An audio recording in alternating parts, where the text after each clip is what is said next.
I am Leon Jordan. I'm Amanda Cresswell. I'm Richard Keagan-Bull.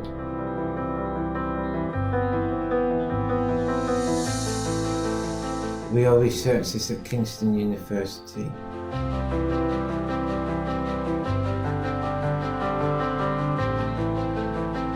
I have worked here for 1.5 years now.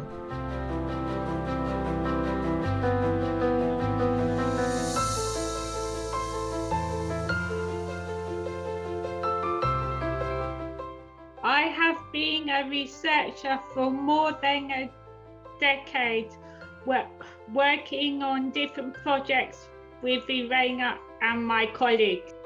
We have given lots of talks about doing research together for people with learning disabilities to help them in their lives. I am new to the job as a new researcher. A few years ago, I did a research course here. And I helped write an article on this particular subject.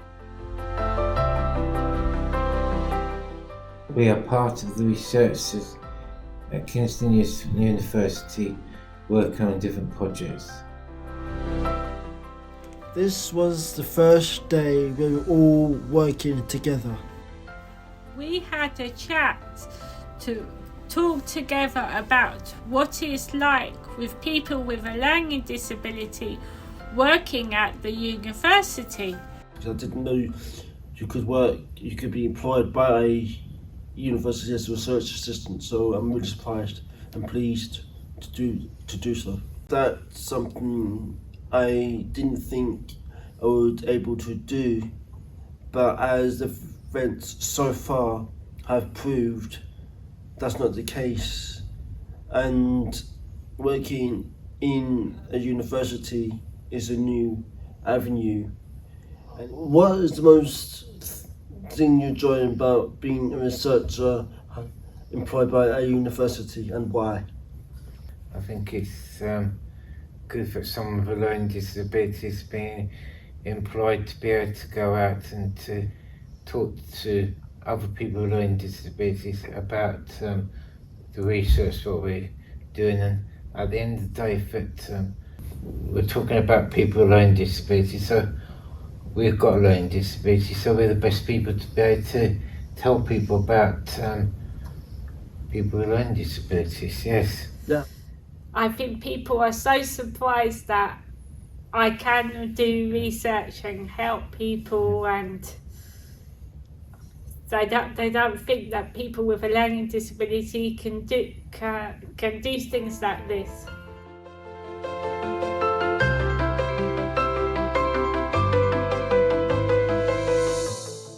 If there was advice that you could give to potential new researchers, what advice would you give them? I would say to them that to give it a go and to find a course to learn how to do it, you know, that like the course that you and I did, Leon,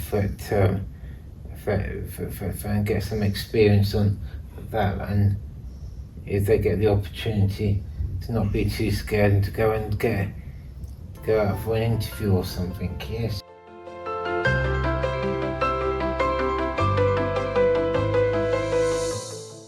I would say that they could do anything they wanted to in their lives if they had the right support, because so many people probably have told them, oh, you can't do this. You have both made valid points. What advice do you have for the rest of the team, the people on the team who don't have a learning disability, of what's important? I think what's important is that to use simple words, not to rush the situation, you know, to take, sometimes some people just need to take a bit more time to take it in what you're doing, just to be nice and friendly, and that it might take all day just to discuss one subject, but is that what it takes? That little bit of information is better than getting nothing out of a person. So don't be too disappointed if you don't get 2 maths out of one day. What matters is that you've got someone there with a learning disability who's helping you to do what you're doing.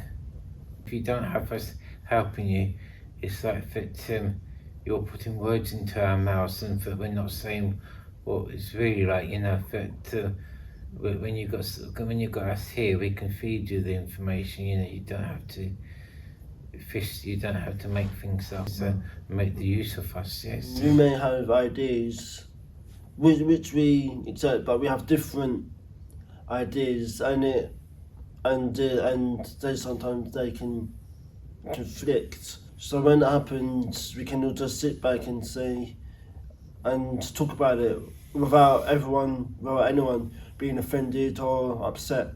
It also helps to explain what a researcher does, why they're doing the research, and what they're going to use the information for, and to let the individual know that it's a warm, relaxed, friendly atmosphere, and if they can't talk, it's most important that they are included by other accessible materials, so they don't feel left out and they don't feel they don't belong.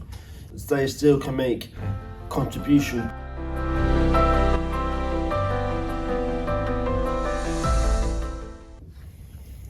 Just because someone's got a learning disability, that they have the same chance as everybody else to do research,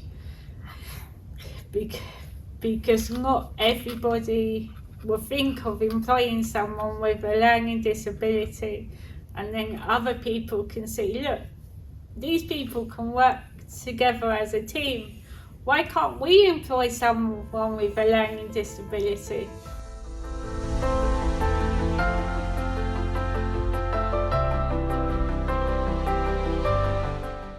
What I really like about this university is that people look up to us, not down at us, and treat us with respect. They do.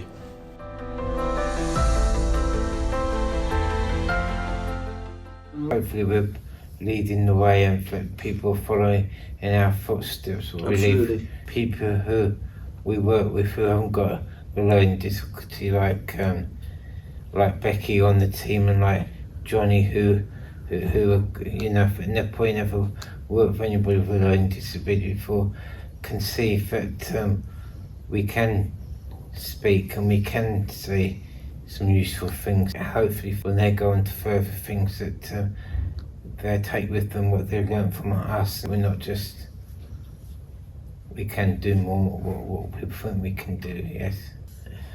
For me, it's better for people with a learning disability and doing focus groups and doing other groups, that they would prefer to talk to somebody else with a learning disability than somebody who hasn't got a learning disability, because they haven't been through the same things that we've been through, and they feel more comfortable talking to somebody that they can understand more than they don't understand. Yes. So from what Amanda said, that's a scary thing, because they feel like a fish out of water, and then they don't feel comfortable and they feel timid, so they withdraw into themselves, and it takes a lot of patience and hard work to break that, so the person